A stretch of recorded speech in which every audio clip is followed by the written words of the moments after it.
Mabes Polri mengungkap kasus kejahatan siber berupa pendaftaran email lebih dari 190.000 handphone secara ilegal.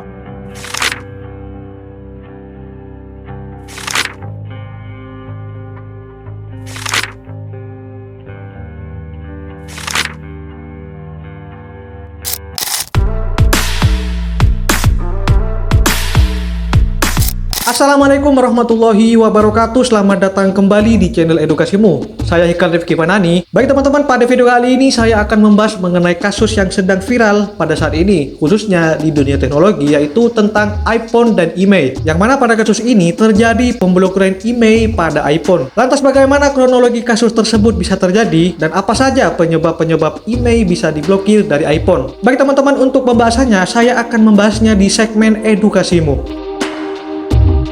Nah, bagi teman-teman, sebelum kita telusuri apa sebenarnya kasus yang sedang terjadi, marilah kita untuk mengetahui sebenarnya apa pengertian dari iPhone ini. iPhone merupakan perangkat pintar yang dirancang, dikembangkan, dan dipasarkan oleh perusahaan teknologi terkenal yaitu Apple Inc. Nah, pertama kali diperkenalkan pada tahun 2007 oleh pendiri Apple, Steve Jobs. Nah, iPhone sendiri telah menjadi salah satu produk paling ikonik dan revolusioner dalam industri ponsel pintar. Dengan menggunakan sistem operasi khusus yang bernama iOS yang dikembangkan secara eksklusif oleh Apple, iPhone telah menyediakan fitur dalam aplikasi yang memungkinkan pengguna untuk melakukan berbagai tugas seperti halnya panggilan telepon, pesan teks, email, menjelajahi web, mengambil foto serta video berkualitas tinggi, mendengarkan musik, menonton video, dan mengakses ribuan aplikasi melalui toko aplikasi di App Store. Sejak pertama kali diluncurkan, iPhone telah mengalami evolusi yang signifikan dalam hal desain, teknologi, performa, yang membawa inovasi serta perubahan besar dalam dunia telekomunikasi seluler. Nah, iPhone juga telah meraih popularitas yang luar biasa di seluruh dunia, memperkuat dominasi Apple di pasar teknologi konsumen. Nah, teman-teman, setelah kita mengetahui definisi ataupun pengertian dari iPhone, kemudian saya akan menjelaskan pengertian dari email itu sendiri.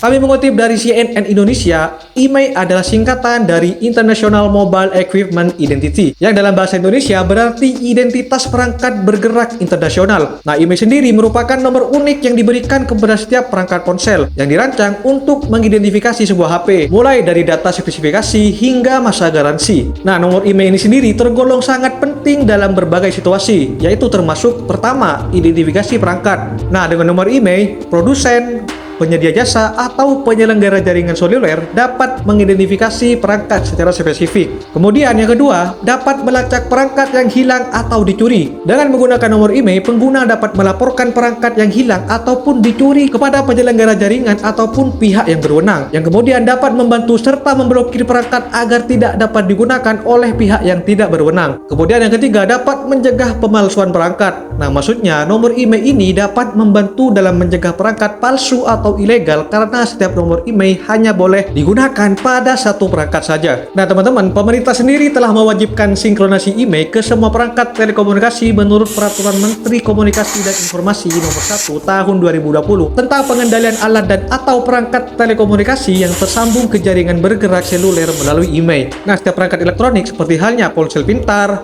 komputer, serta tablet harus diverifikasi email oleh Kemenkominfo sebelum didaftarkan ke Pusat Data Kemendak ataupun Kemenperin. Nah, perangkat tersebut tidak dapat digunakan jika emailnya tidak terdaftar di Kemenperin. Ini terutama berlaku untuk ponsel pintar, karena tidak dapat menggunakan kartu SIM dan terblokir. Nah, kemudian saya akan membahas tentang fakta-fakta kasus pemblokiran yang terjadi pada iPhone. Nah, dilansir dari CNBC dan Detiknet, ada sekitar 191.000 ponsel email ilegal. Sebagaimana diumumkan oleh Brigjen Adi Vivit Agus Dari Bahtiar, selaku Direktur Tindak Pidana Cyber Barreskrim Polri, tindakan email yang melanggar hukum ini terjadi antara tanggal 10 dan 20 Oktober tahun 2022. Dan dari 191.000 HP ini, mayoritasnya adalah iPhone. Tepatnya berada di kisaran 176.874.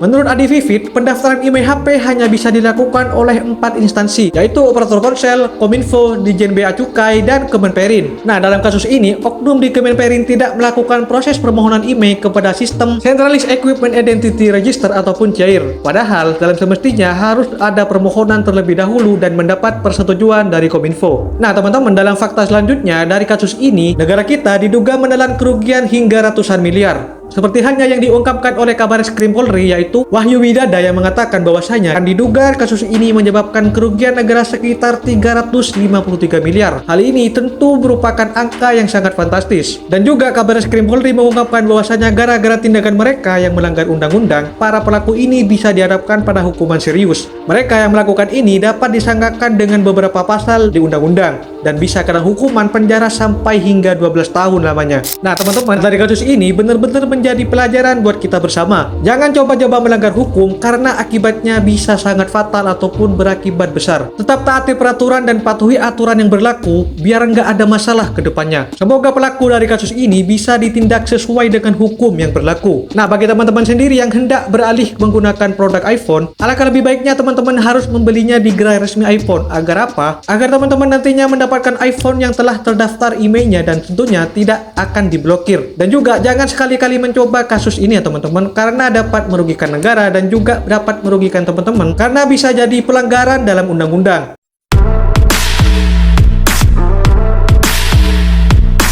Ya baik teman-teman, mungkin hanya itu penjelasan singkat mengenai kasus pemblokiran email. Semoga kedepannya teman-teman bisa mengambil pelajaran dari kasus ini dan berhati-hati untuk membeli iPhone serta ponsel pintar yang tidak terdaftar dalam email. Jangan lupa subscribe, share, dan like jika teman-teman suka, serta komentar pada video ini jika teman-teman memiliki saran ataupun kritikan yang terjadi dalam video ini. Saya Hikal Rifki Fadani, tetap penasaran dan terus belajar. Wassalamualaikum warahmatullahi wabarakatuh.